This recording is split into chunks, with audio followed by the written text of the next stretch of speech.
तो आज के सेशन में हम देख रहे हैं Bhagavad Gita as it is chapter 11 text number 2।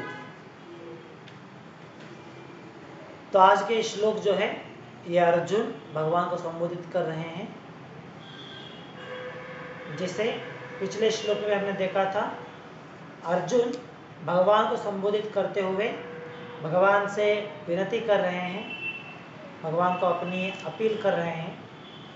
तो आज के श्लोक में भी अर्जुन भगवान से विनती करते हैं, भगवान से बात कर रहे हैं और कहते हैं कि मैंने आपसे, आपके द्वारा मैंने हर एक जीव का अपीयरेंस और डिसअपीयरेंस, भवा अप्यय, भवा मतलब अपीयरेंस मतलब आविर्भाव, अप्यय मतलब डिसअपीयरेंस। तो मैंने आपके द्वारा अपीयरेंस और डिसअपीयरेंस इन दोनों को सुना है। किसका अपीयरेंस के बारे में बात हो रहा है यहाँ पे? भूताना, भवा अप्यय ही भूताना। तो अर्जुन कहते हैं कि मैंने आपके द्वारा हर एक जीव किस प्रकार से जन्म लेते हैं और किस प्रकार से अपना शरीर को छोड़ देते हैं, इन दोनों के बारे में मैंने सुना है। तो आप याद कर सकते हैं भगवान ने कहाँ पे इस बात को कहा था कि किस प्रकार हर एक जीव जन्म लेता है और हर एक जीव अपने शरीर को त्यागता है। अगर आप याद से देखा होगा तो 4th चैप्टर में, भगवत गीता के 4th चैप्टर में भगवान ये बात कहते हैं और कहते हैं भगवान वहाँ पे कि हर एक जीव जिसको शरीर, भौतिक संसार में शरीर मिला है, उसका एक समय आएगा जब वो शरीर को छोड़ना पड़ेगा। यही विचार अगर आप देखेंगे तो भगवत गीता के 2nd चैप्टर में भी भगवान ने कहा है। 2nd चैप्टर में भगवान कहते हैं जातस्य ही ध्रुवो मृत्यु, जातस्य ही ध्रुवो मृत्यु। मृत्यु मतलब क्या है? डेथ। तो हमें भगवान कहते हैं ये इतना बड़ा सच्चाई है कि जिसको शरीर मिला है उसका मरण भी निश्चित है। और इतना ही नहीं, जो भी मरण को प्राप्त करेगा, वो पुनः शरीर प्राप्त करना वो भी निश्चित है। आप सर्च कर सकते हैं जातस्य ही ध्रुवो मृत्यु। तो वहां कहते हैं जिसने जन्म लिया है वो मरना भी निश्चित है, और जिसने अपना शरीर को त्याग दिया है, जिसका मृत्यु हो गया है, वो पुनः शरीर को प्राप्त करना भी कन्फर्म्ड है। तो ये विचार भगवान 2nd चैप्टर में हमें समझा रहे हैं। तो इस प्रकार पहले अध्यायों में भगवान ने इन विचार को समझाया कि किस प्रकार से हर एक जीव भौतिक संसार में जन्म लेते हैं और कुछ क्षण के बाद, उनका समय निकलने के बाद वो अपना शरीर को त्याग देते हैं। तो अर्जुन यहाँ पे भगवान को समझा रहे हैं, भगवान को कह रहे हैं कि मैंने आपके द्वारा इस विचार को समझा है। तो अप्रिशिएट कर रहे हैं। जैसे अगर आप किसी व्यक्ति से कुछ ज्ञान प्राप्त करते हैं, तो अगर आप में वो विनम्रता है तो आप क्या करेंगे? उसे एडमिट करेंगे कि हाँ, मैंने आपसे ये सब कुछ सीखा है, जो भी मैंने सीखा है आपसे सीखा है। तो हम लोग एडमिट करते हैं। अगर हमारे मन में वो विनम्रता का भाव है तो हम एडमिट करते हैं और अप्रिशिएट करते हैं कि हाँ, मैंने जो भी सीखा है इनके द्वारा सीखा है। तो इसी प्रकार अर्जुन यहाँ पे इस विचार को पुष्टि कर रहे हैं और भगवान से कह रहे हैं कि भगवान, मैंने जो भी जीवियों के जन्म और मृत्यु के बारे में सुना है वो मैंने आपसे सुना है। और आगे अर्जुन क्या कहते हैं? As realized through your inexhaustible glories महात्म्यम अपि चाव्ययम।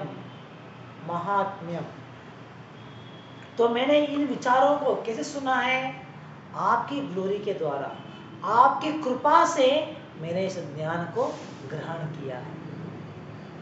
तो हमें यहाँ पे समझना चाहिए, एक शिष्य, उसका ये कर्तव्य होता है कि वो हर समय में अपनी जीवन की हर स्थिति में अपने गुरु की जो कृपा उसको प्राप्त हुआ है उसके बारे में वो हमेशा समझ रखे, हमेशा उसके बारे में ग्लोरीफाई करे। ये एक शिष्य का कर्तव्य होता है।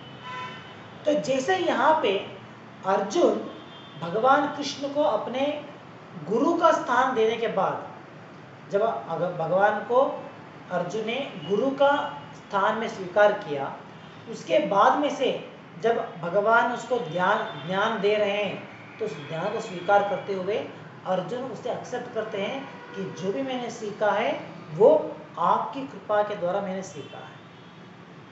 अर्जुन के मन में यह घमंड नहीं आ रहा है कि अरे मैं इतना ज्ञानी हूँ, मैं इतना आसान से सीख गया, मैं इतने जल्दी इतने कम समय में मैंने इन विचारों को सीखा है। तो ये घमंड हम यहाँ पे नहीं देख सकते। तो ये एक शिष्य का कर्तव्य होता है। प्रभुपाद कहते हैं एक शिष्य अपने गुरु के सम्मुख हमेशा सदैव ही एक मूर्ख के रूप में अपने आप को प्रस्तुत करना चाहिए। ये एक शिष्य का कर्तव्य होता है।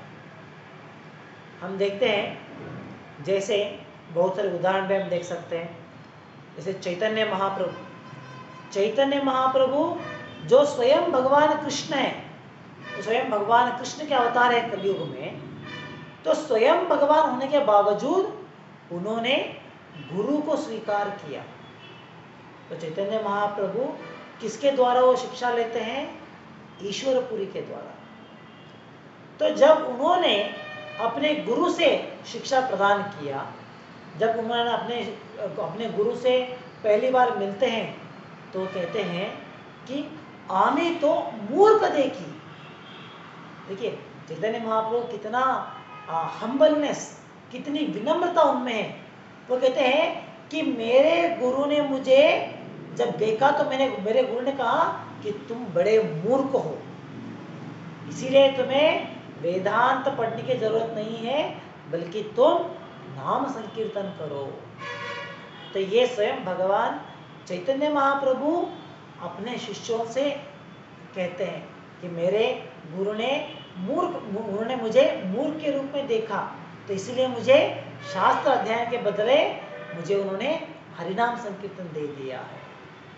तो इसका मतलब ये नहीं कि हाँ चैतन्य महाप्रभु थे मूर्ख इसलिए उनके गुरु ने कहा कि हाँ ये मूर्ख है, नहीं। ये चैतन्य महाप्रभु की महानता है कि वो स्वयं भगवान होने के बावजूद अपने गुरु के सामने एक मूर्ख के रूप में प्रस्तुत होते हैं।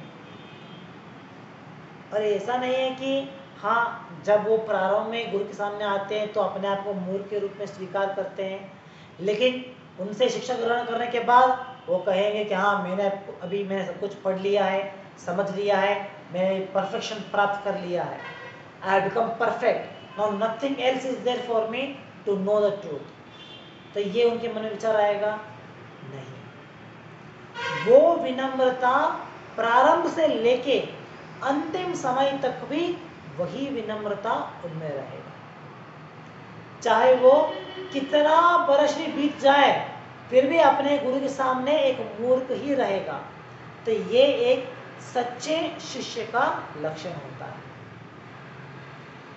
जैसे आज के जो मॉडर्न एजुकेशन है, मॉडर्न एजुकेशन में हम क्या देखते हैं, अगर स्टूडेंट्स अपने टीचर्स के प्रति आदर नहीं दिखाते हैं, रेस्पेक्ट नहीं करते हैं, फिर भी वो अच्छे मार्क्स ले सकते हैं, फिर भी वो अच्छी प्रोग्रेस दिखा सकते हैं, अच्छी कंपनी में जॉब ले सकते हैं, सब कुछ कर सकते हैं।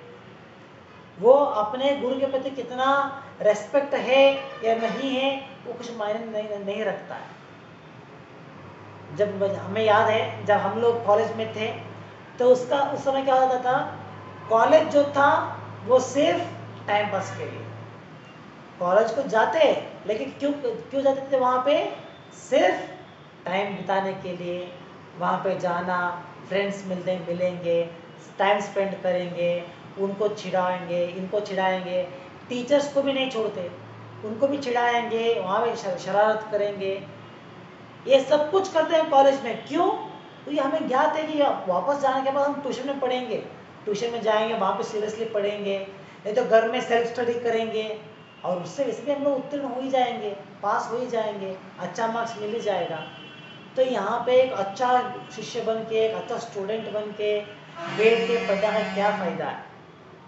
तो आजकल की जो एजुकेशन है यहाँ पे ऐसा ही चलता है एक्चुअली। गुरु के प्रति कितना आदर होगा या नहीं होगा वो कुछ मायने नहीं रखता है। अगर आप रट्टा मार के पढ़ेंगे तो एग्जाम में आप अपियर हो जाएंगे, पास हो जाएंगे, अच्छा मार्क्स भी मिल जाएगा, हो गया। गुरु और शिष्य का जो रिलेशन है उतना ही है, और ये विचार गुरु को भी ज्ञात है। जो आप टीचर्स होते हैं उनको भी ये विचार ज्ञात होता है, इसीलिए वो भी ज़्यादा स्ट्रेस नहीं लेंगे, ज़्यादा इंड्यूस नहीं करेंगे आपको। उनका क्या है, आना है, मेरा सिलेबस खत्म करना है, तो आऊँगा, खड़ा होऊंगा, आप जो भी कुछ भी कर रहे हो वहाँ पे, कुछ लोग सुनेंगे, कुछ लोग नहीं सुनेंगे, कोई एब्सेंट है, कोई प्रेजेंट है, ज़्यादा विचार नहीं करेंगे। उनका क्या काम है, क्लास अटेंड करना है और सेशन लेना है, प्रोपोर्शन उनका जो पोर्शन है वो कंप्लीट करना है, इतना है। तो ये हमारे आध्यात्मिक विचार में ऐसा नहीं चलता। आध्यात्मिक विचारों में गुरु और शिष्य का संबंध इतना गाढ़ा होता है कि वहाँ पे गुरु के आदर के बिना, गुरु की कृपा के बिना, वो चाहे कितना ही बड़ा मेधावी क्यों ना हो, चाहे वो कितना ही बड़ा नॉलेजेबल पर्सन क्यों ना हो, फिर भी वो ज्ञान ग्रहण नहीं कर पाता। तो ये आध्यात्मिक विचार है।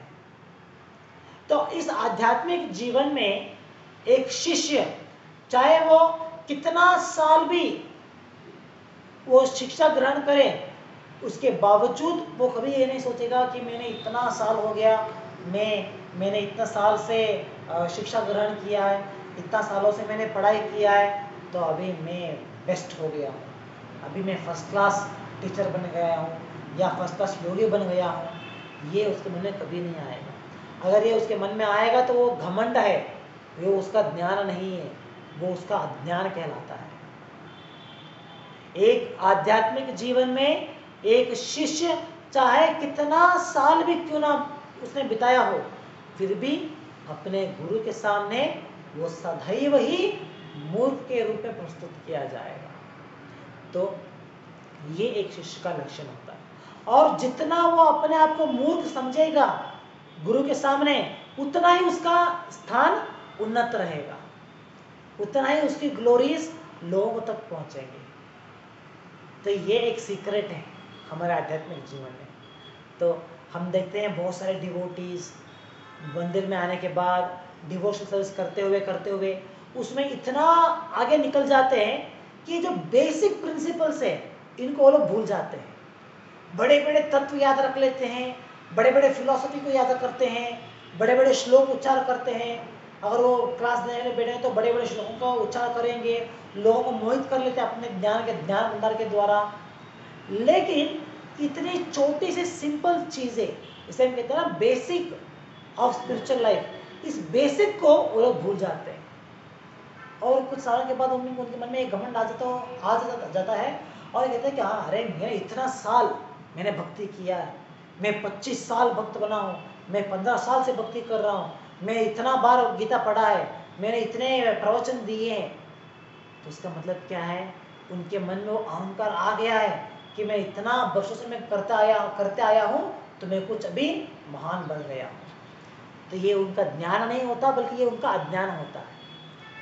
तो अगर आध्यात्मिक जीवन में अगर कोई प्रोग्रेस कर रहा है, कोई सही दिशा में प्रोग्रेस कर रहा है, तो उसमें ये सभी गुड क्वालिटीज, अच्छे गुण हम देख सकते हैं। तो जैसे यहाँ पे अर्जुन इतना भगवान से शिक्षा ग्रहण करने के बाद अर्जुन ये नहीं कह रहे हैं कि अरे मैं देखो मैं कितना इंटेलिजेंट हूँ, इतने कम समय में मैंने सब कुछ समझ लिया, मैं इतना महान हूँ, मैं इतना इंटेलिजेंट हूँ।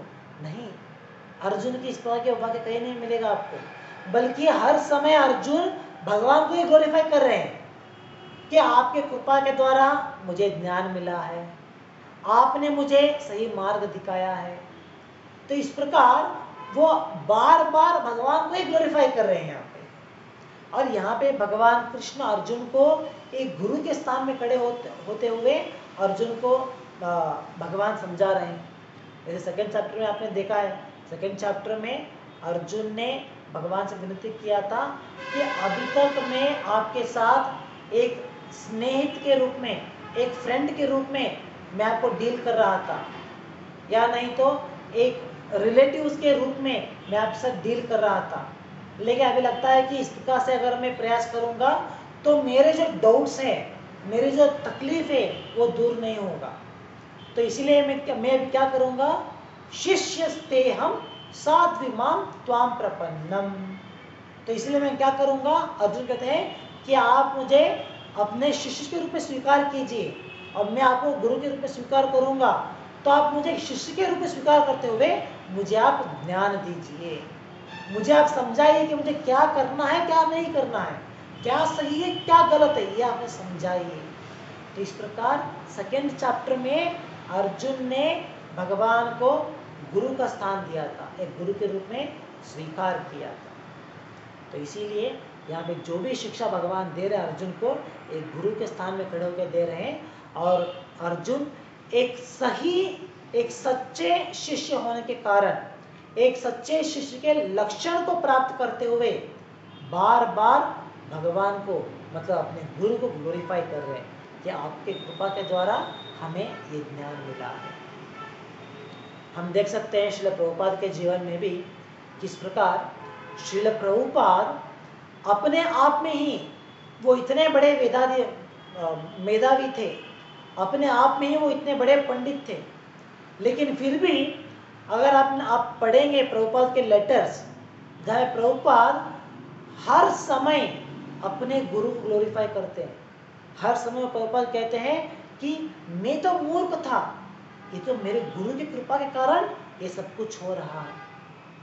आप देखेंगे इन 1969 1970 उस टाइम के लेटर्स, जैसे हम लोग हर दिन कोर्स भेजते हैं, तो कोर्स भेजने के लिए मैं जब पढ़ाई करता हूँ, मैं जब लेटर्स पढ़ता हूँ, तो वहाँ मैं देख सकता हूँ कि प्रभुपाद जब अपने शिष्यों को लेटर लिखते हैं और उस लेटर में प्रभुपाद लिखते हैं कि आप लोग इतने सारे शिष्य लोग जो मेरे पास आए हैं, मेरे शरण में आए हैं, मेरे शिष्य बने हैं, और आप लोग इतना जो सेवा कर रहे हो, ये सब कुछ क्रेडिट जो है एक्चुअली किसको जाएगा, ये क्रेडिट मेरे गुरु को जाता है।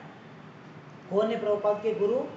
भक्ति सिद्धांत सरस्वती ठाकुर, जिनका अपीयरेंस डे है कल, जिनका आविर्भाव दिवस है कल के दिवस।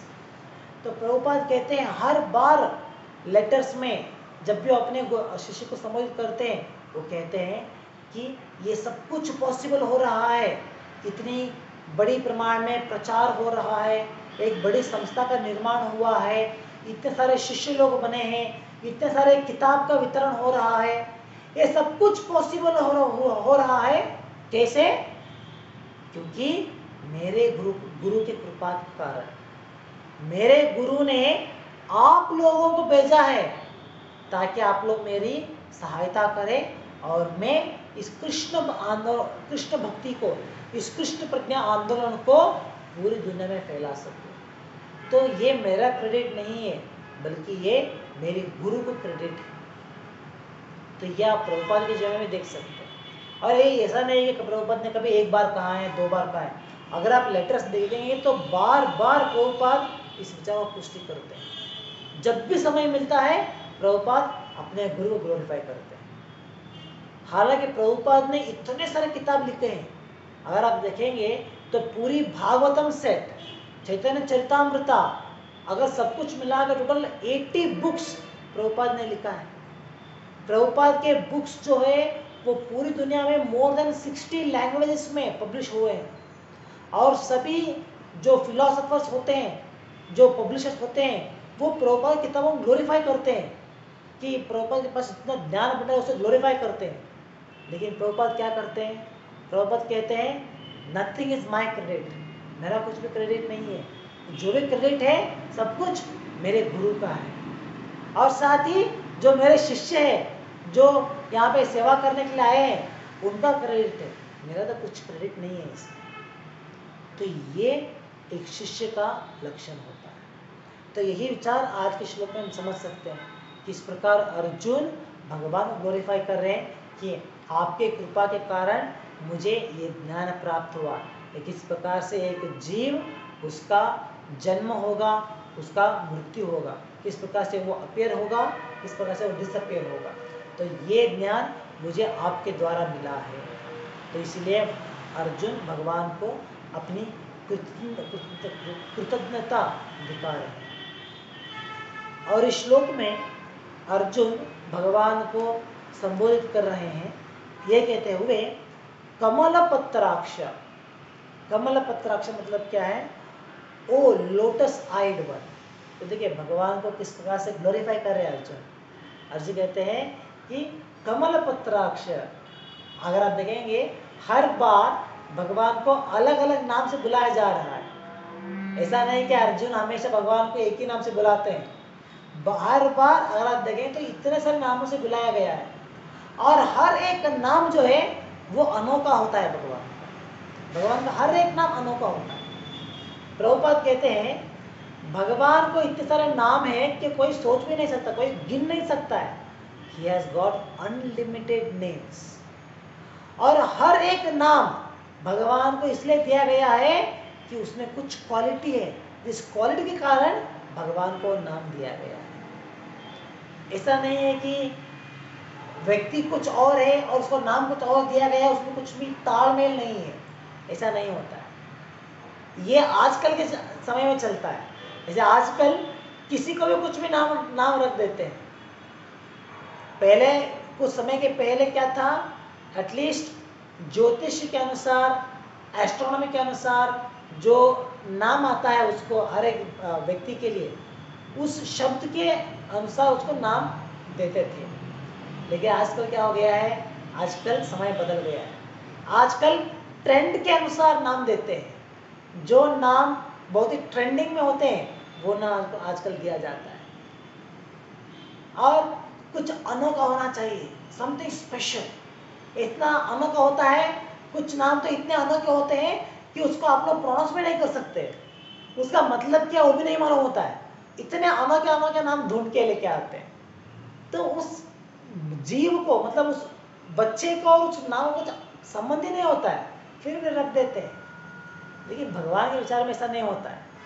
भगवान को जो भी नाम दिया गया है उस नाम को, उसके पीछे एक क्वालिटी होती है जो भगवान में है।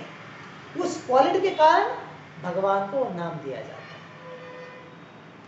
तो जैसे आपने देखा होगा पहले भगवान कहा जाता है यशोदा नंदना या देवकी नंदना। मतलब क्या है, देवकी के पुत्र हो, यशोदा के पुत्र हो, ये कहते हुए कहा जाता है देवकी नंदना।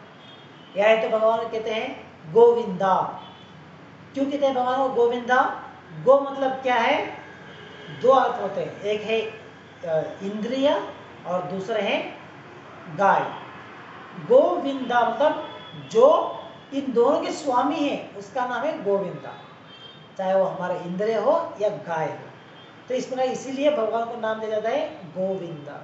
तो इस प्रकार बहुत सारे नाम हैं। जो भी नाम है भगवान के लिए, सभी नाम उसके पीछे एक क्वालिटी होती है जो भगवान में मौजूद होता है। जैसे ये नाम है भगवान का कृष्ण, तो भगवान को ये नाम दिया गया है कृष्ण बिकॉज, क्योंकि इस शब्द का अर्थ है ऑल अट्रैक्टिव, सर्व आकर्षणीय। उसे वो होता है कृष्ण। कृष्ण मतलब सर्व आकर्षणीय। तो भगवान इतने आकर्षणीय है कि सिर्फ जीव नहीं, जो निर्जीव है उससे भगवान अपने प्रति आकर्षित करते हैं, उसको भी अपने प्रति खींचते हैं भगवान। इसीलिए भगवान का नाम दिया गया है कृष्ण। इसी प्रकार आज के श्लोक में अर्जुन भगवान को संबोधित कर रहे हैं कमल पत्राक्ष, ओ लोटस आइड वन, जिसका नयन, जिसका आंख जो है वो कमल के पंखुड़ की भांति है। तो इतने सुंदर है भगवान के नयन कि वो कमल की जो लीफ होती है, उसका जो शेप होता है, उतने सुंदर से भगवान का नयन है। तो इसलिए भगवान को कहा जाता है लोटस आइड वन। इतना ही नहीं, हम देखते हैं भगवान की शरीर को ग्लोरीफाई करते हुए, ग्लोरीफाई करने के हर बार उसको लोटस के साथ कंपेयर किया जाता है। जैसे कि भगवान के फीट जो होते हैं उसे हम कहते हैं लोटस फीट। लोटस फीट क्यों क्यों कहा जाता है? क्योंकि वो लोटस के भांति है, मतलब उतने कोमल, उतने आकर्षणीय, ये उतने सुंदर होते हैं, इसलिए उसे कहा जाता है लोटस फीट। और उनके चेहरे कहा जाता है लोटस फेस। जो भी है भगवान के शरीर का जो भी वर्णन करते हैं उसे लोटस के साथ मिलाते हुए ग्लोरीफाई करते हैं, मतलब उतने सुंदर है भगवान का रूप, इसीलिए उन्हें इस प्रकार से ग्लोरीफाई किया जाता है। तो यहाँ पे कमल पत्राक्षा इसीलिए कहा गया है क्योंकि भगवान के नेत्र उतने सुंदर हैं, इसीलिए कहा जा रहा है। ऐसा नहीं कि वो कुछ भी कहा जा रहा है और यहाँ उसका कुछ तालमेल नहीं है, वो क्वालिटी उनमें है, इसलिए उन्हें उस प्रकार से ग्लोरीफाई किया जा रहा है। तो आज के श्लोक में हमने इतना देखा है किस प्रकार अर्जुन एक सच्चे शिष्य के रूप में अपने गुरु मतलब भगवान को ग्लोरीफाई कर रहे हैं और उनसे जो शिक्षा उन्हें प्राप्त किया है उसे अप्रिशिएट कर रहे हैं। और अगले 2 श्लोक हैं जो अर्जुन भगवान को संबोधित करेंगे, और अगले 2 श्लोक में भगवान अपनी विनती भगवान से मेंशन करेंगे। भगवान के मन में जो अर्जुन के मन में जो प्रश्न है वो प्रश्न भगवान को सामने रखेंगे अगले 2 श्लोकों में, और उसके बाद में उस प्रश्न के लिए या उस विनती के लिए जो अर्जुन ने किया है उसके अनुसार भगवान अपना सेंटेंस या अपनी वाक्य को प्रारंभ करेंगे। तो यहाँ पे हम समाप्त करेंगे आज के लिए।